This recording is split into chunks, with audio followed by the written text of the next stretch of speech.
A gente falou até o momento de problemas muito simples, certo? Problemas muito simples que é realmente só pegar os dados, fazer um processamento muito básico e retornar a saída. Só que vários problemas, eles não são tão simples assim. Na verdade, a maioria dos problemas não são tão simples assim. E muitas vezes o processamento, ele não é algo completamente linear, de mão única, que eu tenho somente uma forma de fazer. Muitas vezes o nosso processamento ele vai ter desvios, certo? Ele vai ter caminhos alternativos que ele pode seguir, certo? O que eu quero dizer com isso? Em alguns momentos você vai ter que tomar decisões dentro do seu algoritmo. Vamos pegar um exemplo, né? Eu vou falar uma coisa que eu não entendo aqui, então me perdoem. Né? Mexer com obra, né? Não entendo nada de obra. Mas eu sei que existem diferentes algoritmos. Se você quer fazer o cimento, o concreto, se você quer fazer um contrapiso, ou se você quer subir uma coluna, né, uma viga, a receita muda, certo? Às vezes os ingredientes são os mesmos, mas muda a quantidade de cada ingrediente. Né? Então, de acordo com o resultado final, você usa uma receita ou usa outra, certo? A sua mistura, a sua proporção de areia e brita, né, e cimento, né, argamassa, ele muda conforme o seu objetivo, certo?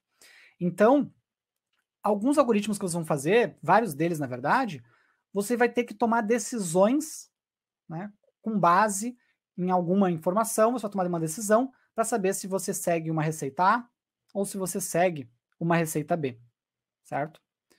Então, por exemplo, vamos voltar aqui para os nossos exemplos numéricos, certo? Eu posso, né, ter um problema, um algoritmo que ele não funcione apenas para somar números, que ele possa servir, por exemplo, para fazer várias operações matemáticas, e de acordo com a operação, ele executa a operação adequada e retorna o resultado.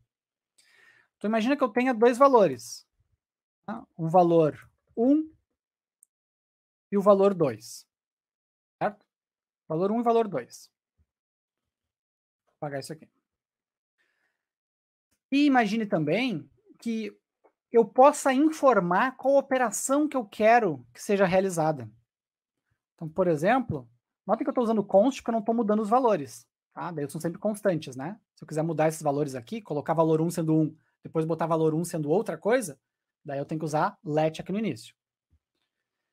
Então imagina que eu possa querer, né, definir a operação aqui no início. Como é que eu guardo o valor de uma operação? Certo? Como é que eu guardo, como é que eu digo qual é a operação que eu quero?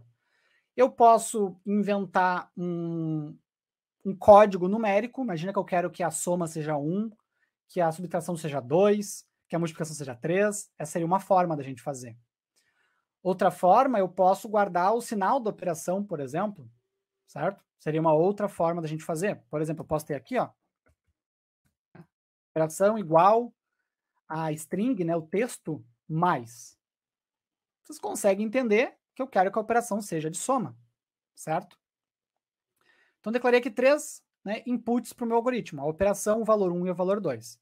Imagina que o usuário ele pode querer fazer uma soma, ou ele pode querer fazer uma subtração, ou fazer uma divisão, por exemplo.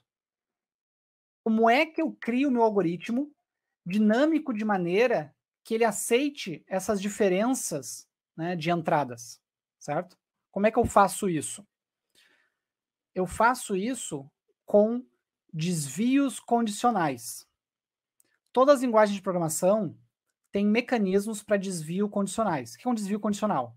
Você vai fazer um teste em cima de uma variável, e se ela tiver um valor X, o seu algoritmo vai pegar o caminho da direita, por exemplo. Se ela tiver um valor Y, ele vai pegar o caminho da esquerda. E você pode ter tantos caminhos quanto forem necessários. Na prática, existe uma instrução no JavaScript que a gente chama de if. Certo? If é C em inglês, né? Eu fico imaginando pro pessoal que é dos Estados Unidos, programar deve ser uma coisa meio engraçada, porque você escreve o seu idioma, né? Para nós aqui parece coisa de computador, né? A gente tá escrevendo Tá programando, para eles estão só falando, né? Só escrevendo em inglês. Fecha parênteses. O if, né, ele é o se. Então, eu declaro a palavra if, abro parênteses, e dentro dos parênteses eu coloco a minha condição. Se tal condição for verdadeira, então eu vou fazer alguma coisa. Qual a condição? Por exemplo, né, operação, certo? Eu quero se a operação for uma soma, eu quero que aconteça uma soma.